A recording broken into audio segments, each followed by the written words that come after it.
우리를 구원해 주신 하나님의 그 구출보다도 더 완벽한 구출이 있을까요? 하나님께서 아브라함과 이삭과 야곱의 언약을 지키기 위해서 이스라엘을 출애굽시키는 그 과정들을 지켜보면서 하나님은 완벽하게 이스라엘 백성들을 구원해 내실 뿐 아니라 오늘 나를 구원해 가시는, 구원해 내신 그 하나님이라는 것을 우리는 알게 됩니다. 이것을 통해서 하나님은 어떤 분일까? 하나님은 어떤 분이시기에 이렇게 완벽한 구원을 이루실 수 있을까 하는 것을 우리는 의문을 갖게 됩니다. 이것은 뭐냐면 오늘 나를 다루시는, 나를 대하시는 하나님의 방법이기도 합니다. 하나님은 어떤 분일까요? 첫 번째로 하나님은 구원을 위해 준비하시는 분이라는 것입니다. 하나님의 특성을 잘 보여주는 이름 가운데 여호와의 일이라는 단어가 있습니다. 이 뜻은 여호와께서 준비하심이라는 그런 뜻입니다. 아브라함이 하나님의 명령을 따라서 그 아들 이삭을 제물로 드리라는 그 명령에 순종하기 위해서 이삭을 제단 위에 올려놓고 잡으려고 하는 순간 하나님께서 이 아브라함의 마음의 중심을 보시고 아브라함아 부르시면서 이삭 대신에 수량을 준비해서 제물로 제사를 드리게 했습니다. 여기에 아브라함은 이 땅을 여호와 이르라는 땅으로 짓게 됩니다. 그리고 하나님을 알게 됩니다. 하나님을 이해하게 됩니다.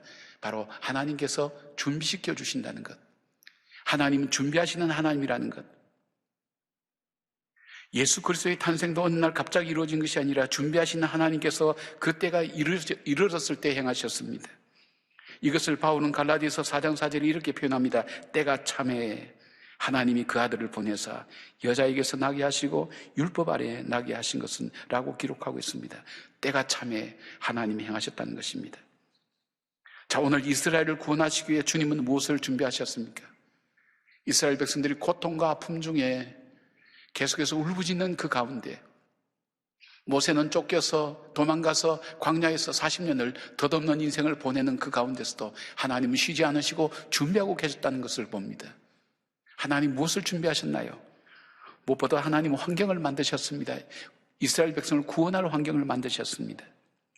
출애굽기 2장 23절 보니까 여러 해 후에 예구방이 죽었고 이스라엘 자손은 고욕으로 인하여 탄식하며 부르짖으니 그 고욕으로 인하여 부르짖는 소리가 하나님께 상달된지라.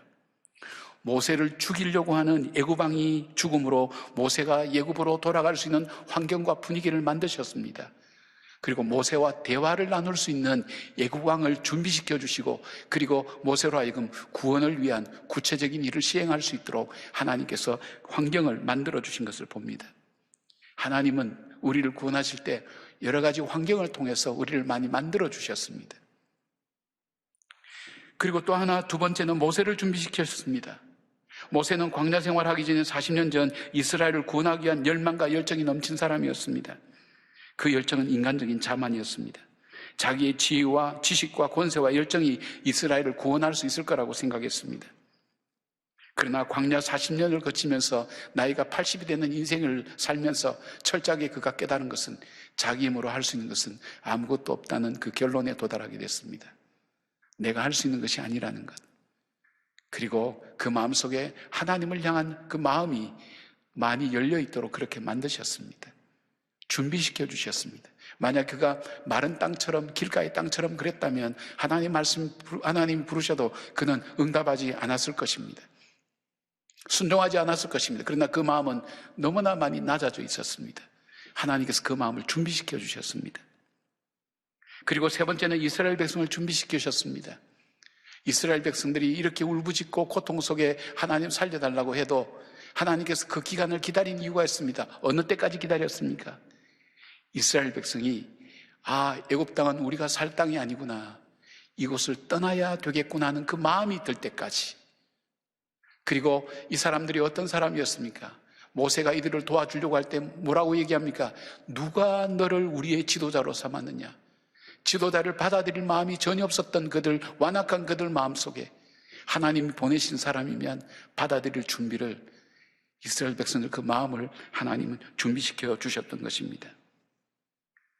하나님 말씀을 받아들이고 그 말씀에 순종해서 하나님 원하신 뜻대로 살 수 있도록 하나님은 준비시켜 가시는 것을 알게 됩니다. 사랑하는 여러분, 우리를 부르실 때도 마찬가지입니다. 여러분께 지나온 삶을 이렇게 돌아보시면 내가 하나님을 알게 되고 믿게 되고 하나님 앞에 나와서 예배 드릴 수 있을 때까지 어느 날 갑자기 이런 마음이 감동이 일어나서 교회 나고 싶어서 이렇게 제 발도 걸어서 교회 오신 분들이 물론 그런 분들도 있습니다.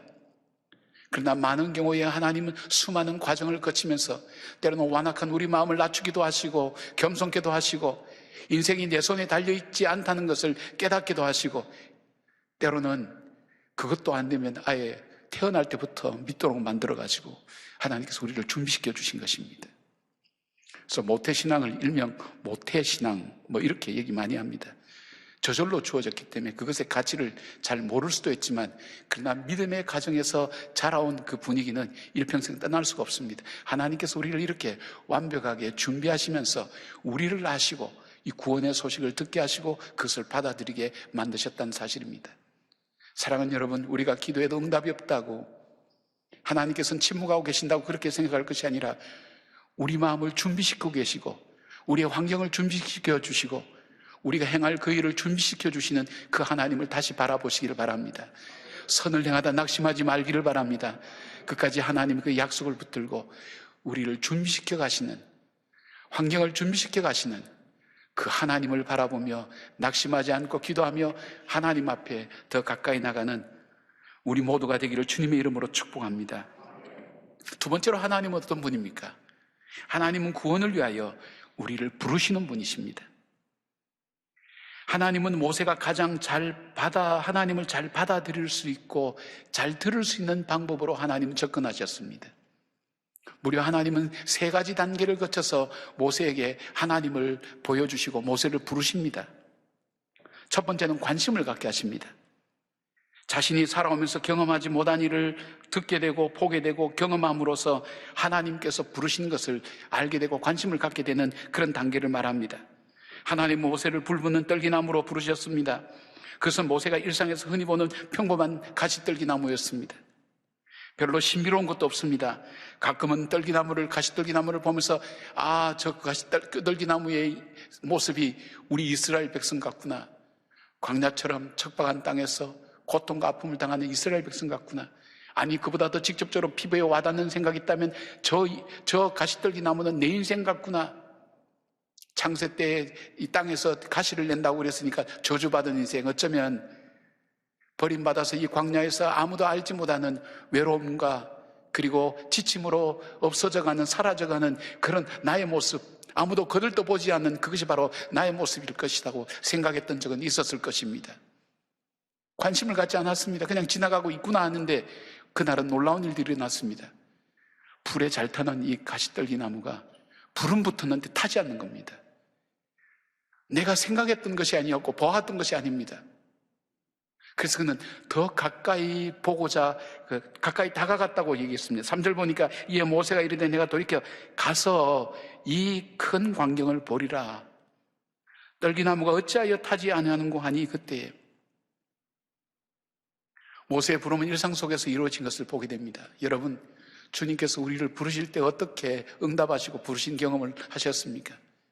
내가 평소에 경험하지 못했던 새로운 일들을 겪으면서 여러분 삶에 있어서 이런 일이 내 인생 속에 왜 일어나지? 왜 내 삶은 이런 어려움 속에서 계속 연속되지? 내가 오늘을 살았는데 어제 살던 오늘이 아니잖아. 왜 나에게 이런 일이 일어나지? 이상한 일이라고 그렇게 생각해 보신 적이 없습니까? 어느 날 갑자기 눈을 떠보니 내 인생이 달라져 있단 말입니다. 아픔과 슬픔이 내 마음속에 가득하단 말입니다. 일상의 삶이 아니라 일상 속에서 뭔가 경험하지 못했던 새로운 일을 경험할 때 여러분 그때 여러분 마음이 어떠합니까? 대체 이 일이 무슨 일일까? 그리고 혹 신앙을 갖고 있었다면 하나님이 나에게 뭘 말씀하기를 원하실까? 좀 더 가까이 가지 않겠습니까? 살펴보지 않겠습니까? 하나님의 부르심 아닙니까? 예기치 못한 일로, 예상하지 못한 일로, 내가 살아왔던 그 일상에서 경험하지 못한 일로 어려움을 겪고 있습니까? 더 주님께 가까이 다가가는 그런 기회가 되기를 바랍니다. 하나님께서 우리를 부르시고 계십니다. 나를 찾고 계신다는 것입니다. 두 번째로 주님은 모세를 직접 부르셨습니다. 육성으로 들렸는지 모세의 마음속에 들렸는지 우리는 알 수 없지만 하나님께서 직접 모세를 부르셨습니다. 하나님께서 특별한 경우에는 우리를 직접 부르십니다. 모세야 모세야 부르십니다. 아무도 자기 이름을 불러주는 사람이 없었습니다. 근데 자기 이름을 부릅니다. 사무엘도 성전에서 잠잘 때 하나님께서 불렀습니다. 그가 엘리 제사장이 부른 줄 알고 3번이나 달려갑니다. 그래도 엘리 제사장이 아니라고 하나님 너를 부르시는 것 같다고. 우리가 쉽게 하나님 음성을 들었을 때에 하나님 음성으로 받아들이지 못할 경우가 있다면 우리 마음속에 그만큼 하나님에 대한 준비가 되어 있지 않지 않겠습니까? 그러나 주님은 직접 부르십니다.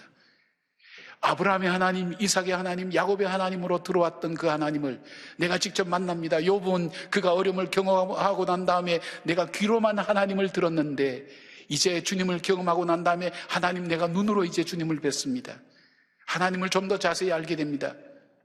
어떤 경우에는 이건 하나님께서 나에게 말씀하시는 거야. 그런 마음이 들어올 때가 있지 않습니까? 하나님 우리를 부르시고 계신다는 겁니다. 이 부르신다는 뜻은 의미가 뭘까요? 잊지 않고 있다는 거예요. 내가 기억하고 있다는 거예요. 뭘까요? 내가 너의 고통과 아픔을 알고 듣고 보고 있다는 그런 뜻입니다. 3번째로 하나님께서 모세를 부르시는 방법은 뭡니까? 환경을 통해서, 그의 상황을 통해서 부르시는 겁니다. 모세는 이곳이 빈들이고 광야라고 생각했습니다. 외로우면서도 아무도 알아주지 않는 사람도 없는 곳이라고 생각했습니다. 자신의 인생의 실패자여 패배자라고 생각했습니다. 그런데 하나님께서 나타나셔서 모세야 내가 선 땅은 거룩한 곳이니 신을 벗으라고 얘기합니다. 여러 가지 해석을 할 수 있습니다. 그러나 저는 이렇게 해석하고 싶습니다. 모세야 너가 혼자 다녔다고 했던 그 길, 너가 혼자 살고 있다고 생각했던 이 환경, 결코 너 혼자가 아니었어. 내가 너를 보고 있었어. 내가 너를 알고 있었어. 내가 너를 이해하고 있어. 내가 너의 소리를 들었어. 하나님이 알고 계시고 듣고 계셨다는 것. 마치 야곱이 자기 형의 칼을 피해서 삼촌 집으로 갈 때 베델이라는 광야에서 돌로 만든 베개, 돌베개는 그냥 단순히 베개라고 보다는 외로움과 고난과 고독의 상징의 베개를 재고 잠을 잘 때에 하나님께서 나타나셔서 하나님과 언약을 맺는 야곱의 모습 속에서 야곱이 깨닫고 하는 얘기가 있습니다. 여기에도 하나님 계시는구나. 여러분 살아가면서 하나님이 계시지 않아서 이런 일이 일어났을 거야. 하나님은 안 계셔. 그런 마음 들 때가 없습니까? 누가 내 이 아픈 심정을 알까? 누가 이 외로운 내 마음을 알까? 위로 불러도 하나님은 대답도 없으시고 내 마음속에 뭔가 남들이 많이 듣는다는 하나님 음성도 내게는 들리지 않고 나는 혼자야, 철저히 혼자야, 나는 실패자야, 나는 버림받은 사람이야, 그렇게 생각하는 우리에게 주님은 내 삶의 자리를 끼워주십니다. 내가 너를 알고 있지, 내가 너를 보고 있지, 내가 들었어. 너 신음소리 들었어. 이스라엘 백성의 신음소리를 들었던 하나님은 이 광야에 아무도 알 것 같지 않은 이 모세도 알고 계시고 듣고 계시고 보고 계시다는 그 삶을 통해서 하나님께서 역사해 주시는 겁니다. 사랑하는 여러분, 모세를 부르신 그 하나님은 오늘 여러분을 부르지 않으시겠습니까? 하나님의 방법으로 우리를 부르십니다.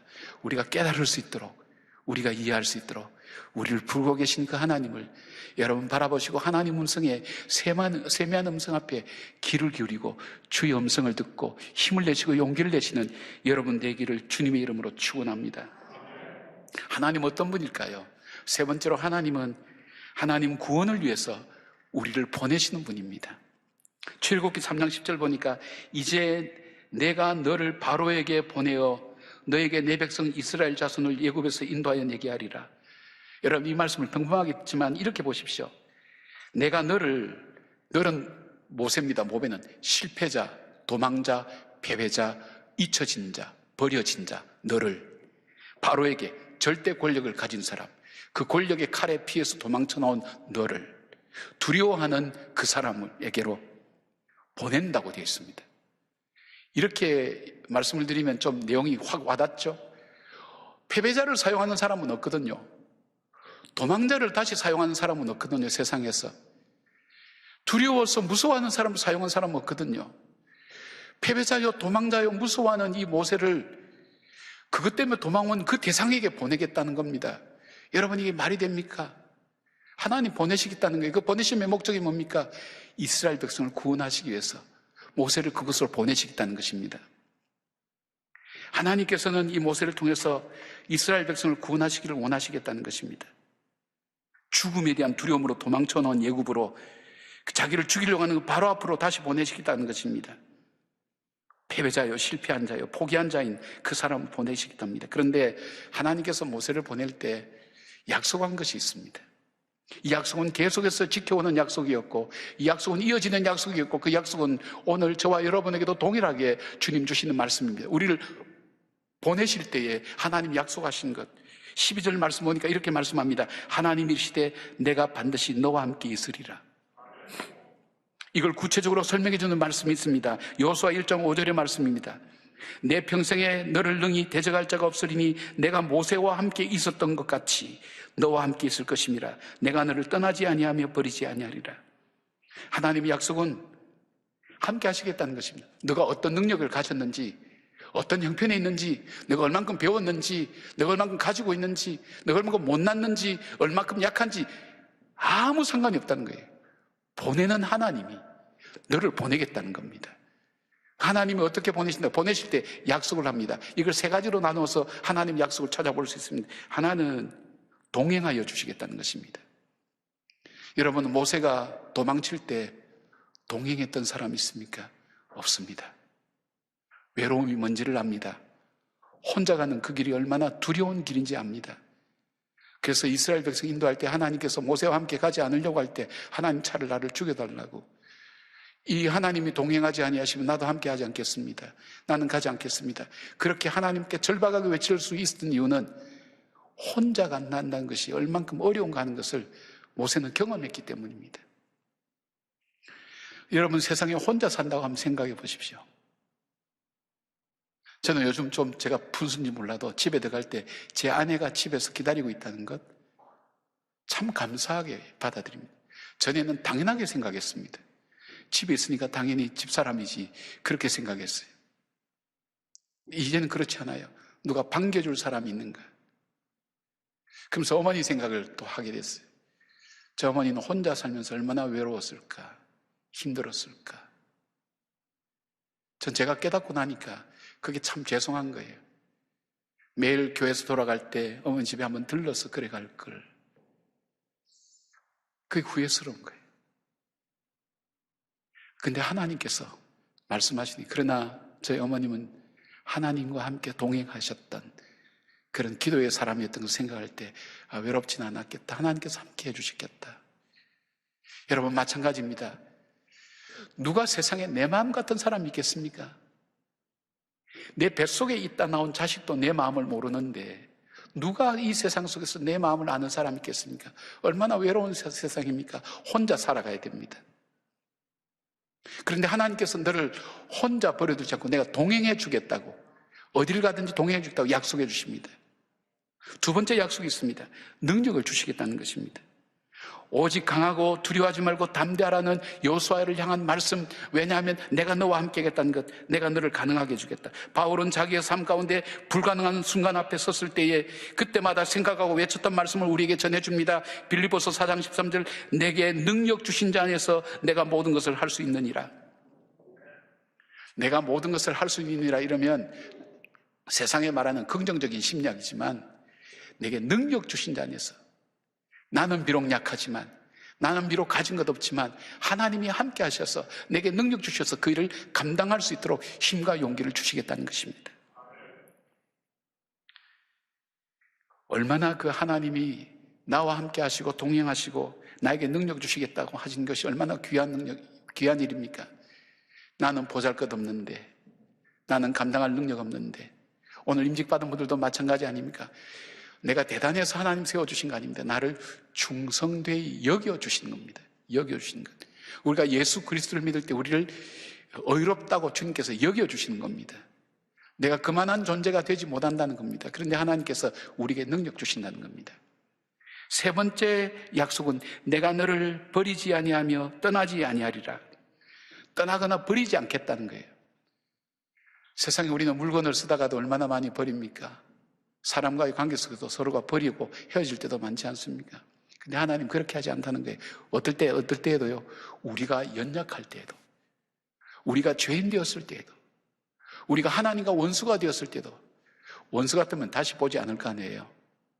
하나님께서, 원수가 되었을 때, 자기 아들을 십자가에 못 박는 그 죄를 서슴없이 범하는 우리를 향해 주님 그때도 자기 아들을 십자가에 못 박음으로 우리를 향한 사랑을 보여주셨다고 그랬습니까? 바울의 고백입니다. 그 사랑이 자기를 강권하신다고 그렇게 선포하고 다닙니다.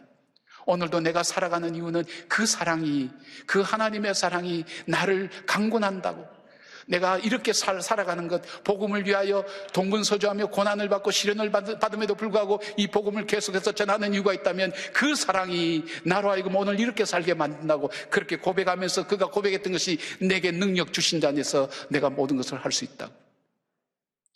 하나님의 약속대로 모세를 하나님께서 인도해 주셨습니다. 여호수아를 통해서 하나님은 거룩한 구원의 귀한 역사를 하나님은 열어주신 것을 봅니다.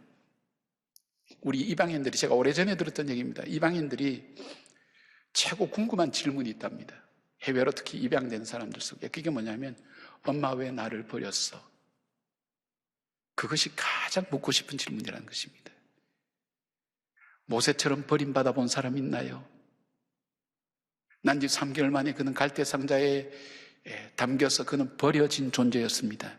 자기가 버려진 존재라는 것, 그리고 히브리 동족으로부터 버림받아서 이 광야로 와서 살지 않으면 안 될 정도로 버림받은 인생이 어떤 건지를 모세는 잘 알고 있었어요.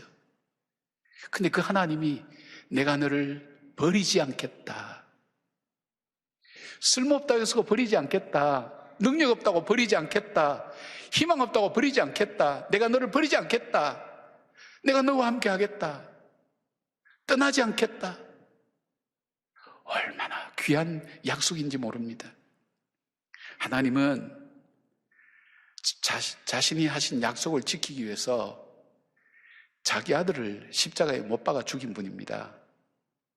여러분 그렇게 한번 생각해 보신 적 있어요? 저는 하나님 묵상할 때 제가 참 불경스러운 표현이지만 하나님 독하다. 우리와 약속 지키려고 자기 독생자 아들 십자가에 못 박아 죽이다니 무서운 분 아닙니까, 여러분? 결코 우리를 놓지 않겠다는 거예요. 버리지 않겠다는 거예요. 제가 다른 교회에서 이랬으면 벌써 아멘 많이 나왔습니다. 여러분 당연하게 생각하는 것 같아요. 안 그렇습니다, 여러분. 하나님 그렇게 하시겠다는 것입니다. 하나님은 어떤 분이시라고 그랬습니까? 하나님은 나를 구원하기 위해서 준비시켜 주시는 분, 준비하시는 분, 하나님 자신이 준비하시는 분, 우리를 준비시켜 주시는 분, 우리를 불러주시는 분, 혼자가 아니야 버려두지 않아서 불러주시는 분, 우리와 동행해 주시겠다, 우리를 보내시는 분, 우리의 삶의 현장으로 하나님께서 보내주시는 분이라는 것. 그렇습니다. 우리 하나님의 마음은 언약하신 대로 그 약속을 지키기 위해서 우리를 구원하시기 위한 하나님, 세상에 사랑할 사람이 나밖에 없는 것처럼, 세상에 구원할 사람이 나밖에 없는 것처럼 모든 것을 다 들여서 다 내어주고 우리를 구원하신 그 하나님의 놀라운 사랑, 쓸모없는 나 같은 죄인을 위하여 고귀한 독생자 아들 예수 그리스도의 보배로운 피를 흘려서까지 나를 피로 값주고 사신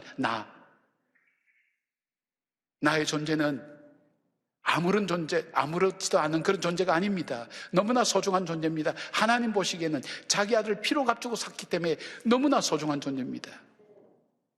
바로 우리를 다루시는 하나님의 마음을 우리가 알게 됩니다.